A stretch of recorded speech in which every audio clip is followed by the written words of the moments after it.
It is Chika, Donnie Pangilinan, may bagong project with magandang leading lady. Handa na nga ba ang Dunbell fans na makita ang kapartner ni Belle na may kasamang ibang babae or makatrabahong babae?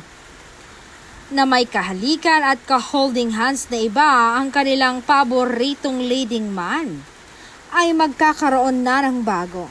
Ang iba raw ay hindi pa. At ang iba naman daw ay handa na.